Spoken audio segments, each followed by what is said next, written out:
जय संविधान, जय भीम, महात्मा गांधी की जय, गोडसे मुर्दाबाद। ये जो यूजीसी के नया बिल आया है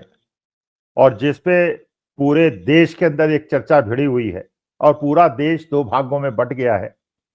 एक तरफ वो सवर्ण समाज है, ब्राह्मण हैं, राजपूत हैं, कायस्थ हैं, भूमिहार हैं, वैश्य समाज के लोग हैं जो इस संशोधन के बहुत ज्यादा विरोध में हैं। और दूसरी तरफ वो लोग हैं जो ये परिवर्तन हुआ है और जिसमें ओबीसी को भी शामिल कर लिया गया है, इसके समर्थन में है। मैंने एक बार फिर देश को बांटने का वो कुचक्र और लोगों को उलझाकर असली मुद्दों से उनका ध्यान भटकाने का जो प्रयास, जिसकी विशेषज्ञता, महारत जिसके बाद भारतीय जनता पार्टी के पास है, वो फिर शुरू हो गई है।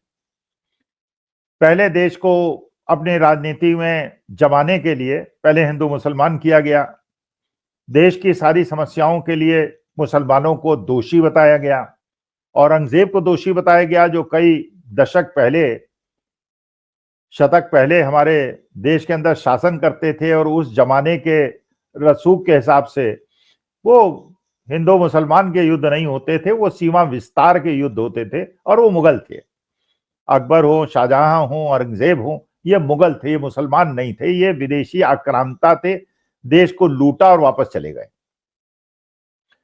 लेकिन जब देश की जनता को यह बताया गया, जैसे जर्मनी में बताया गया था, जैसे बाकी देशों में बताया गया था कि हमारे देश की सारी समस्याओं की जड़ केवल मुसलमान है और औरंगजेब ने ये किया था जिससे आप उनके प्रति क्रोध ही रखिए और बाकी चीजों को भूलने का और इतिहास को भूलने का कोई प्रयास मत कीजिए, जख्म को हमेशा ताजा रखिए और उसमें से मवाद रिश्ता रहे जिससे चाहे भारत माता को जितना भी नुकसान हो जाए लेकिन लोग राजनीतिक रोटियां सेकते रहें। लेकिन जब दूसरी तरफ लोगों ने यह पूछना शुरू किया कि भाई अगर इतने साल पहले मान लीजिए मुगलों ने हमारे ऊपर कुछ किया था तो उसका बदला पहली बात तो उन मुसलमानों से क्यों लिया जाए जो 3-4 पुश्त पहले हिंदू से मुसलमान में कन्वर्ट हुए। वो मुगल तो है नहीं जिन्होंने अत्याचार किया था, बेसिकली हिंदू ही हैं जो इस्लाम में कन्वर्ट हुए। लेकिन उसका कोई औचित्य न समझाते हुए राजनीतिक गोटियां फिट की गई। लेकिन जब उनसे यह पूछा गया कि अगर इसी प्रकार के पास्ट के रिकॉर्ड्स को देखते हुए कि किसने किस पे अत्याचार किया, अगर ये बिल्कुल सही बात है, इसको मानने में शायद ही किसी को इनकार होगा कि हमारी जो पुरानी प्रथा, जाति प्रथा है, छुआछूत की प्रथा है, उसके तहत सवर्णों ने दलितों पे अत्याचार किया, इसमें कहीं कोई डाउट नहीं। मेरे ख्याल से इसे सवर्ण भी मानते हैं और दलित तो खैर मानते ही हैं। ये दूसरी बात है कि स्वतंत्रता के बाद, संविधान के लागू होने के बाद सवर्णों द्वारा दलितों पे अत्याचार कम हुआ लेकिन खत्म नहीं हुआ। भेदभाव कम जरूर हुआ लेकिन खत्म नहीं हुआ। जहां दबंग जाति को मौका मिला उन्होंने वो किया, क्योंकि उनके अंदर एक भड़ास थी कि जिस प्रकार से जीवन शैली थी कि जहां पे दलित कुर्सी पे नहीं बैठता था, हाथ जोड़ के बैठता था, पानी ऊपर से पिलाया जाता था, घड़े से पानी नहीं पी सकता था, तालाब सबके अलग थे। जैसे स्वतंत्रता के पहले हिंदू पानी होता था, मुसलमान पानी होता था, वैसे ही व्यवस्था चालू रही और छुआछूत की भावना बहुत ज्यादा प्रबल रही। कम हो गई लेकिन खत्म नहीं हुई। लेकिन जब उन दलित समूहों ने और उनके नेताओं ने प्रश्न पूछना शुरू किया कि भाई अगर मुसलमानों से इस बात का बदला लेना है कि 300 साल पहले मुगल बादशाहों ने यह किया, तो फिर आपको भी जवाब देना होगा कि सवर्णों ने अगर दलितों पे और ओबीसी पे अत्याचार किए हैं तो क्या वो भी बदला लें। लेकिन चलिए, मैं भी सवर्ण समाज से आता हूं, तो मेरा कहना यह था, हमारा कहना यह था कि जो पुराना हुआ कृपा करके उसको भूल जाओ और अब हम लोग मिलके 142 करोड़ लोग भाई बहन की तरह रहते हैं। मुसलमानों ने जो किया, मुगलों ने जो किया, हिंदुओं ने जो किया, दलितों ने जो किया, सवर्णों ने जो किया, वो पास्ट की बात है और अब हम 21वीं शताब्दी के देश में रहते हैं। हमें मिलजुल कर आगे बढ़ने की जरूरत है। लेकिन देखिए, हर आदमी का एक स्पेशलाइजेशन होता है और जो स्पेशलाइजेशन है वो ही कर सकता है। जैसे मैं फाइनेंस का आदमी हूं तो मुझे फिजिक्स के बारे में बहुत नॉलेज नहीं है, केमिस्ट्री के बारे में नॉलेज नहीं है, मुझे एंटायर पॉलिटिकल साइंस के बारे में कोई नॉलेज नहीं, क्योंकि मैंने न पढ़ा है ना मेरा वो रुख। मेरे को मैनेजमेंट स्टडीज की चीजों का ज्ञान है, थोड़ा बहुत इंजीनियरिंग का ज्ञान है, इकोनॉमिक्स का ज्ञान है, फाइनेंस का ज्ञान है, एंटरप्रेन्योरशिप का ज्ञान है, लेकिन मेरे को हर चीज नहीं आती। वैसे ही भारतीय जनता पार्टी को केवल देश को विभाजित करना, तोड़ना, बांटना, बांट बांट के, काट काट के राजनीतिक फायदा उठाना और हर काम केवल राजनीतिक फायदे के लिए करना, ये न केवल उनका स्पेशलाइजेशन है, ये उनकी महारत। पहले उन्होंने हिंदू मुसलमान में बांटा, फिर उन्होंने बेवजह बेवजह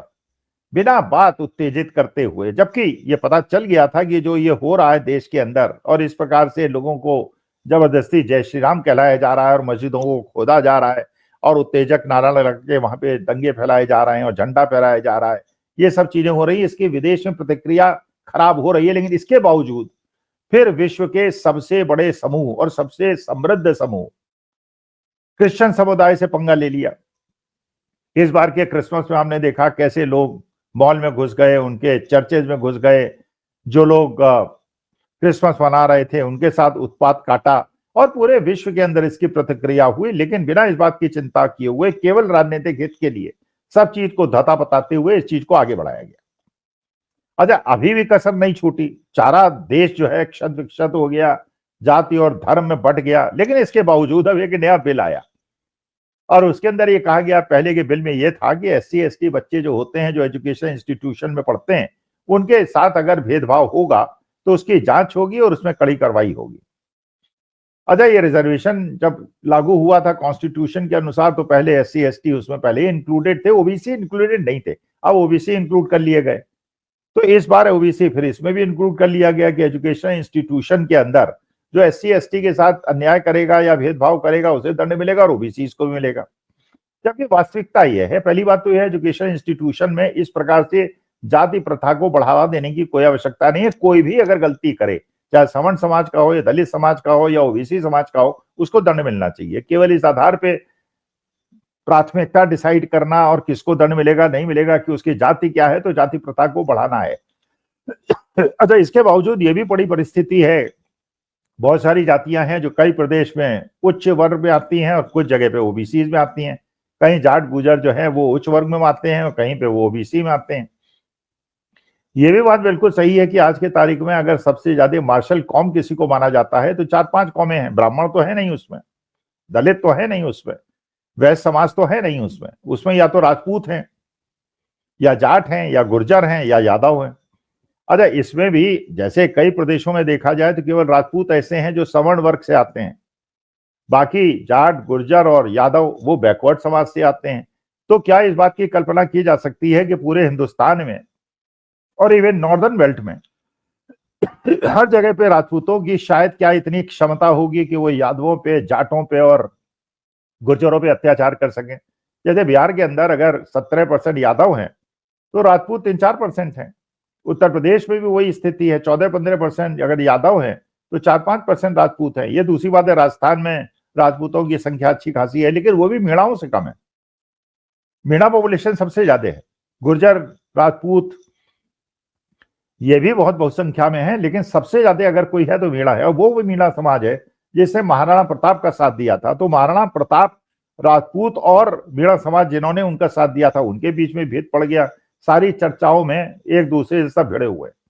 अब प्रश्न उठता है भारतीय जनता पार्टी ने आखिर ये किया क्यों है, उसकी रणनीति क्या है? क्योंकि गोदी मीडिया प्रयास कर रहा है ये दिखाने का कि ये सब UGC के लिए गए निर्णय है और सारा कोप जो है वो UGC में निकले, जबकि वास्तविकता है ये UGC कोई निर्णय नहीं लेता, चुनाव आयोग कोई निर्णय नहीं लेता, गवर्नर कोई निर्णय नहीं लेता, सारे के सारे निर्णय माननीय मोदी जी और माननीय अमित शाह साहब लेते हैं। तो ये उन्हीं के निर्णय हैं। उन्होंने किया क्यों? तो अगर विश्लेषण मैं करता हूं तो मुझे ऐसा लगता है कि उन्होंने सोचा यह है, OBC सबसे ज्यादा हैं संख्या में और सवर्ण इन्फ्लुएंशियल क्लास तो है, उसके पास पैसा है, दुकानें हैं, फैक्ट्रियां हैं,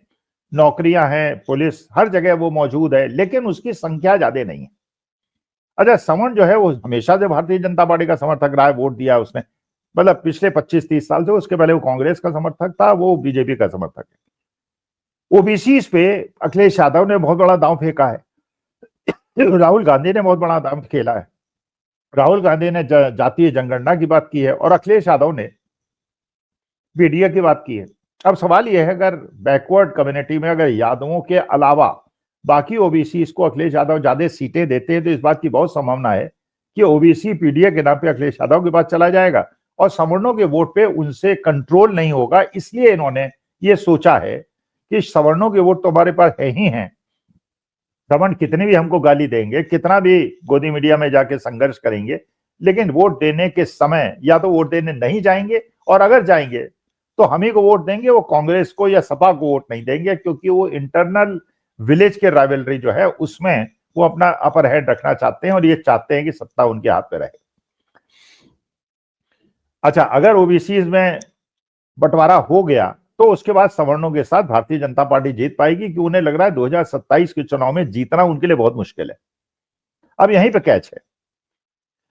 तो ये बात बिल्कुल सही है कि सवर्ण कितना भी विरोध कर ले भारतीय जनता पार्टी का, वोट भारतीय जनता पार्टी के खिलाफ नहीं देंगे, या तो नहीं देने जाएंगे या नहीं देंगे, देंगे तो केवल भारतीय जनता पार्टी को देंगे। लेकिन ये एक बहुत बड़ा मुद्दा हो गया है जो पिछले 3-4 दिन से, जब से ये लागू हुआ है, इस पर चर्चा शुरू हुई है कि एक सवर्ण वर्ग कम होने के बावजूद उसकी एक स्ट्रेटेजिक एडवांटेज है कि वो पैसा उसके पास है, और ओबीसी और दलित समाज के लोग उसके यहां नौकरी करते हैं, बड़े पद पे सवर्ण बैठे हुए हैं हर जगह पे, तो एक उनके पास एक ऐसा इन्फ्लुएंसर ग्रुप है जो बहुत बड़ा इन्फ्लुएंसर बन गया है, और ये इन्फ्लुएंसर ग्रुप ज्यादा से ज्यादा जो है सवर्णों का, जर्नलिज्म उनके हाथ में है, लीगल फील्ड उनके हाथ में है, हर जगह वो मौजूद हैं। तो अगर सारे जर्नलिस्ट उनके पास है, सब कुछ उनके पास है, तो मास मीडिया उनके पास है, लोगों को कन्विंस कर सकते हैं, और एक सवर्ण के अगर 40 ओबीसी और दलित काम करते हैं तो वो उनको उनकी भावनाओं को कंट्रोल भी कर सकते हैं, और वोट देने के लिए किसी प्रकार का प्रलोभन भी दे सकते हैं, पैसा भी है तो पार्टी को ज्यादा पैसा भी दे सकते हैं। तो ये भारतीय जनता पार्टी से शायद कैलकुलेशन में गलती हो गई कि अगर ये लोग वोट न दें तो भी भारतीय जनता पार्टी जीतेगी, ओबीसी के ज्यादा वोट उसको मिल जाएंगे। लेकिन वोट की बात तो छोड़िए, अगर इन्होंने अपने जो इन्फ्लुएंशियल पावर है, जो ये इन्फ्लुएंसर्स हैं, उसका उपयोग भारतीय जनता पार्टी के आगे जैसे हो रहा है, 2-3 दिन से आप देखिए इनके जो सवर्ण है उनके सारा क्रोध जो है भारतीय जनता पार्टी के खिलाफ निकल रहा है। जैसे बरेली में सिटी मजिस्ट्रेट ने, जो ब्राह्मण हैं, उन्होंने अपने पद से इस्तीफा दे दिया, उन्हीं के बदले गोरखपुर की एक डिप्टी कमिश्नर सेल्स टैक्स ने इस्तीफा दे दिया। ये ब्राह्मण है, वो राजपूत हैं, तो ब्राह्मण और राजपूतों में भिड़ गई है। वहां पे जो शंकराचार्य के साथ हुआ है वहां, और योगी आदित्यनाथ ठाकुर हैं और शंकराचार्य जो है ब्राह्मण है, वहां भी ब्राह्मण ठाकुरों में ठन गई है।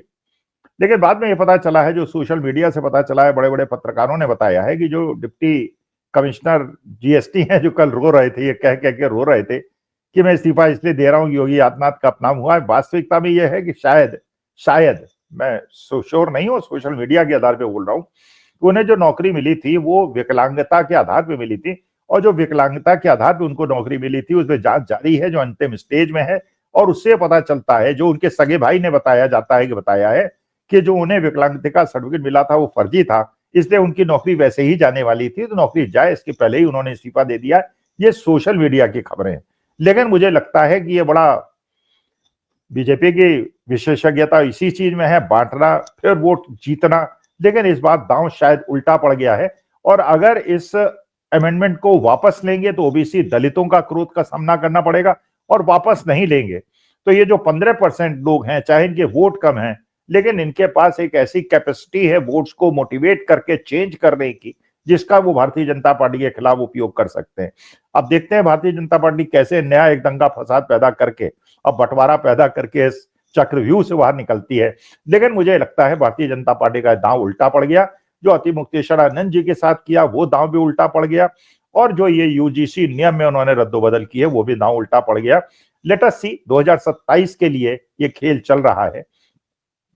और योगी आदित्यनाथ भी जिस प्रकार से फ्रंट फुट पे खेल रहे हैं, उससे भी लगता है कि मामला जो है कुछ दिल्ली और लखनऊ का बहुत ज्यादा कठिन लेवल पे पहुंच गया है। अब दिल्ली जीतेगा या लखनऊ जीतेगा ये तो बाद में पता चलेगा, लेकिन अभी फिलहाल ऐसा लगता है कि समाज को एक और